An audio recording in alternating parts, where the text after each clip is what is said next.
السلام عليكم الإخوان والأخوات، كيف الحال والأحوال؟ فيديو اليوم روادي، يعني من بعد ثاني، عنده واحد البعد الثاني وعنده أبعاد كبيرة، ويؤكد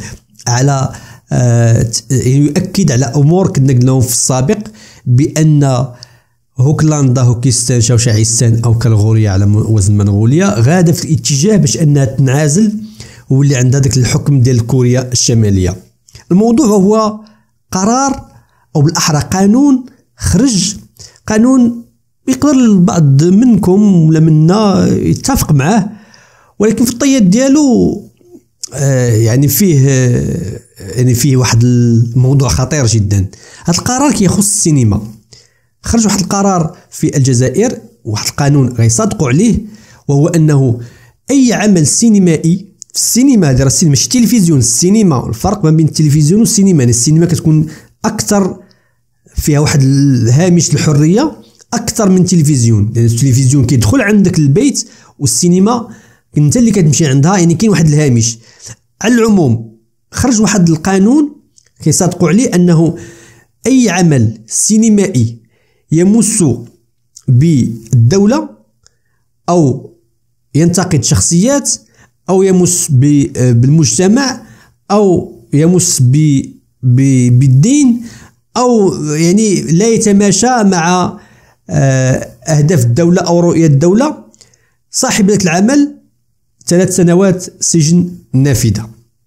خليكم تشوفوا هذا التحليل على هذا الموضوع هذا، لأنه بمعنى آخر كيقول لك الإبداع ما كاينش، بمعنى آخر ما كاينش داك هامش ديال النقاش أو النقد، بمعنى آخر تبقى تقول غير تمجيد المجيد بحال كوريا الشمالية.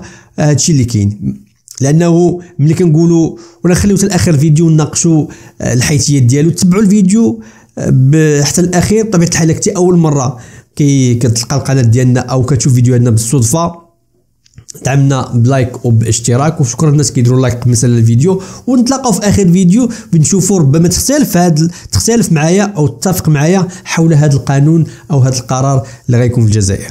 حبيت نحكي لكم اليوم على justement l'une de ces épreuves. Le milieu du cinéma en Algérie, il est sous le choc. Je dis bien que le milieu du cinéma en Algérie, il est sous le choc. Le 20 février dernier, 2023, au Conseil des ministres, dans un Conseil des ministres présidé par Abdelmajid Tebboune, ils ont présenté une nouvelle loi relative à l'industrie cinématographique. Une loi, Abdelmajid Tebboune, le pouvoir en 2020, 2019-2020, il a demandé, il avait comme ambition de relancer le cinéma en Algérie, de doter l'Algérie d'une grande industrie cinématographique. C'est très noble de sa part, c'est l'une d'ailleurs des objectifs avec lesquels je suis tout à fait d'accord. Il n'est pas normal que l'Algérie, grand pays par son histoire, par sa culture, par son prestige international, par la richesse de sa humaine, la richesse du potentiel de sa population, la profondeur socio-culturelle de son existence. Il n'est pas normal que nous n'avons pas un cinéma digne de ce nom, avec des films qui font du buzz à travers le monde, qui font la presse internationale, ou là qui sont diffusés dans les grands festivals internationaux. L'ambition est légitime, elle est noble de la part de Tebboune. Donnons une loi. Et la loi, par ça, le 20 février, elle a été rejetée par Tebboune. Il dit non, je veux l'enrichir. Enrichissez-la, il y a des choses qui manquent à mon avis, parlez avec les experts du domaine. La loi, les cinéastes, ils ont commencé à la consulter, ils ont appliqué les instructions de Abdelmajid Tebboune. Le ministère de la Culture a contacté des cinéastes, il a commencé à leur envoyer cette mouture, l'avant-projet de cette loi. Catastrophe. Ce n'est pas une loi, pour reprendre les mots de Béchir Derraïs, réalisateur et auteur du film Mahbib El-Mehdi, qui a du mal à sortir et qui risque de ne jamais sortir et d'être diffusé sur les écrans et qui ne sera peut-être jamais vu par les Algériens et les Algériens à cause de des restrictions encore plus liberticides de cette loi par rapport à ce qui existait auparavant en Algérie. Cette loi, c'est un code pénal qui m'a dit Béchir Derraïs. Un véritable code pénal. Après la presse, après le hirak, après les réseaux sociaux, les autorités algériennes ont durci, ou là ils ont établi une législation qui criminalise carrément l'acte de créer, d'imaginer un film, ou là de faire un scénario qui ne serait pas dans la ligne droite, ou là qui ne s'inscrit pas dans la droite ligne de l'idéologie des hauts responsables du régime algérien. En clair, dans cette loi, qui parle d'industrie, bien sûr, des aspects positifs, industrie cinématographique, l'encouragement de faire des nouvelles salles de cinéma, des salles multiplex, des infrastructures pour le développement du cinéma algérien, des espaces, des voies dédiés, des espaces et des terrains pour accueillir des studios de tournage, encourager l'investissement étranger, encourager l'investissement privé dans le domaine de la création cinématographique. Tout ça, c'est bien. Mais tout cela est gâché et presque rendu impossible par la dimension politique de cette loi, par les processus de contrôle politique de la création cinématographique dans notre pays. Je m'explique. Où je dis la nouvelle loi, il dit par exemple que les films politiques, ou là les thématiques politiques, ou là sur l'histoire de la guerre de libération nationale, ou là les thèmes religieux, ou là certains thèmes sociaux, ils sont soumis à une autorisation. Il faut qu'ils soient contrôlés et autorisés par les autorités algériennes. Et qui autorise, qui contrôle, c'est pas clair. La loi mais avec la participation et l'implication des gens du secteur. Il y a des cinéastes et des producteurs. Or, en Algérie, comme dans toutes les dictatures, il y a cinéastes et cinéastes, il y a réalisateurs et réalisateurs. Il y a les gens du cinéma du pouvoir, qui font des films à la gloire du pouvoir, à la gloire de l'idéologie officielle du régime. Et il y a des cinéastes indépendants, des réalisateurs indépendants qui font dans la critique. Mais tout sera contrôlé et soumis à des autorisations. La loi, on n'a pas le droit de faire un film qui porte atteinte à l'intérêt national, aux intérêts nationaux, aux valeurs religieuses de la société, à porter atteinte aux symboles de l'État, aux personnalités de l'État, ou là, aux personnalités historiques, ou là, à l'histoire de la guerre de l'indépendance. Atteinte, on parle d'atteinte et on criminalise ces atteintes.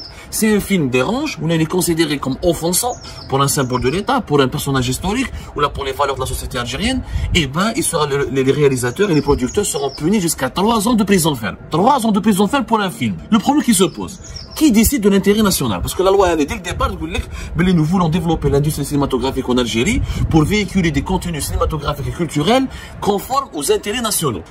Qui définit les intérêts nationaux? Abdelmajid Tebboune, Saïd Chengrija, l'institution militaire, le gouvernement. Les intérêts nationaux, normalement, sont définis par la société, sont définis par les cinéastes, par les artistes, par les intellectuels, par l'ensemble de la société civile. Ce n'est pas à l'État uniquement à ses dirigeants de définir les intérêts nationaux. Deuxièmement, si tu violes les intérêts nationaux tels qu'ils seront définis, parce que là c'est une opacité totale, on ne sait pas qu'est-ce que c'est qu'un intérêt national, on ne sait pas qu'est-ce que sont les valeurs de la société algérienne, c'est les valeurs religieuses sont clairement inscrites, les personnalités de la guerre de l'indépendance, on n'a pas le droit de faire un film, de les critiquer, si on fait un film qui est jugé critique ou là offensant, le réalisateur et le producteur risquent 3 ans de prison. Un exemple, l'inspecteur Tahar, 72, les vacances d'inspecteur Tahar, qui a été censuré plus tard dans les années, depuis les années 90, depuis les années 2000.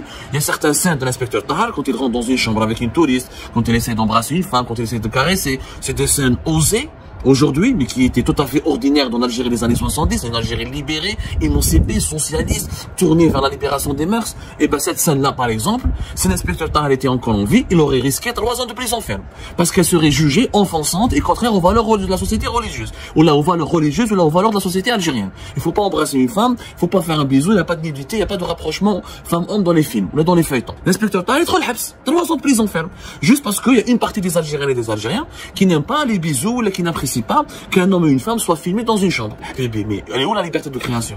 Il y a une autre partie des Algériens et des Algériens qui sont laïcs, qui sont pas religieux, qui aiment voir ce genre de film.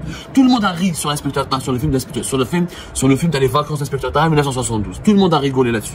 Tout le monde a ri là-dessus. Ça veut dire que les Algériennes et les Algériens ne sont pas aussi complexés que cela. Mais c'est l'État, des dirigeants qui décident que c'est comme ça qu'il faut se comporter sur le plan religieux, c'est comme ça qu'il faut se comporter sur le plan culturel, c'est comme ça qu'il faut se comporter sur le plan symbolique. C'est l'État, les dirigeants, un groupe pressé, un clan au pouvoir qui décide de la manière dont nous devons vivre, dont nous devons ressentir, dont nous devons agir ou interagir avec les films ou avec la culture ou avec la religion. C'est pas normal. l'inسبكتور طاح ولا لكم يطلعوا يروحوا في الحبس مع علي غديري وجماعه الحراك وراشد نكاز ولي زوتر زوبوزون جيري l'inspecteur طاح اوري ريسكي دو لا بريزون نخلو في البومباردي عاد 8 ليوات مع كرنفال في دشام ما نهضروش لو فامو فيلم كي فيها fin des années 80 jusqu'au début des années 90 des années 2000 Carnaval fait de champ l'un des films algériens les plus cultes qui critique le pouvoir qui critique l'Algérie qui critique la société algérienne qui met en scène la corruption qui met en scène le clanisme qui met en scène le népotisme qui met en scène le fonctionnement opaque des autorités algériennes et du gouvernement algérien. C'est l'un des films les plus critiques de l'histoire de l'Algérie. Makhlef El Bombardier, il y a 3 ans de prison, mesquine, avec le réalisateur. Atteinte au symbole de l'État, atteinte à l'intégrer aux personnalités de l'État, ou atteinte, et pas conforme à l'intérêt national. 3 ans de prison. C'est logique, on en est à Chine. Il y a l'État algérien, l'Algérie est devenue la Corée du Nord. Prison, c'est ouvert. Il faut, même dans les films, alors la presse doit être soumise, et les articles dans la presse algérienne doivent être uniquement conformes à la vision des dirigeants algériens, et les caresser dans les sens du poil, et ils doivent justement émettre ils ne doivent jamais critiquer les dirigeants algériens, et les articles de la presse algérienne doivent être tout simplement faire dans la shit, hein. Après avoir domestiqué la presse, on veut domestiquer le hirak, on va domestiquer le cinéma. كارثه بمعنى الكلمه. يعني aujourd'hui pour faire un film il faut faire un film sur la grandeur de تبون كما لا كوري دو نور. تبون grand leader etc. تبون كيما كيم جونغ إيل لو سوفور دو لا باتري، ولا يعني تبون وشنغراي يقولوا كيما ستالين ولا لينين. يعني il faut dire que du bien des dirigeants algériens. La guerre de l'indépendance non il faut pas dire العربي بن مهدي ولا colonel Amirouche ولا toutes les polémiques de l'histoire du pays, il faut les éviter. Personne ne doit en parler. On ne doit pas. L'artiste, il est là pour explorer l'avenir.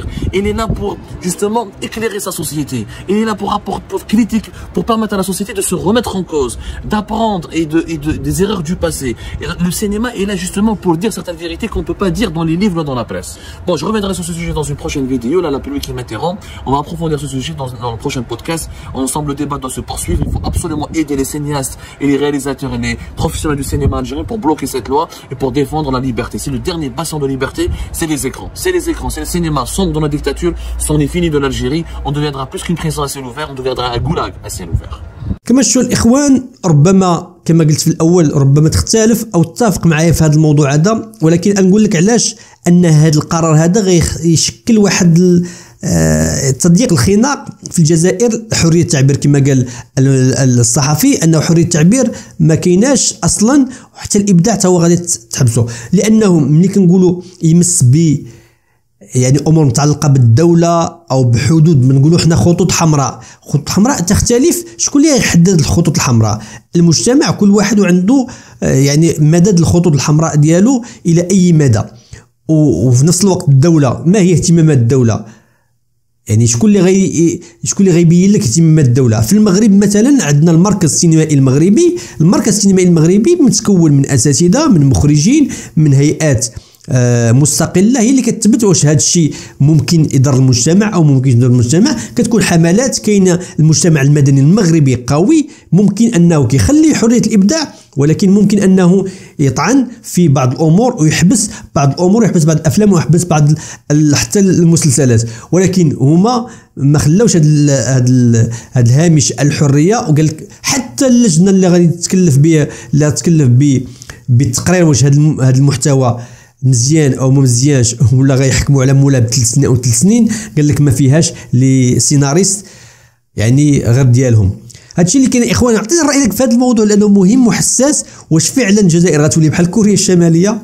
سي سيغ هادشي باينه الا طبقوا هذا القانون هذا، او تتفق مع هذا القانون وكتقول بانه لازم هذا النوع من الافلام ماشي غير فقط نمنعوهم ونحظرهم، ولكن مباشره السجن 3 سنين وتشت الحكم العسكر. اعطيني الراي ديالك، تهلاو، ما تنساش اللايك والاشتراك. هبط ونتلاقاو في فيديو اخر ان شاء الله. تهلاو.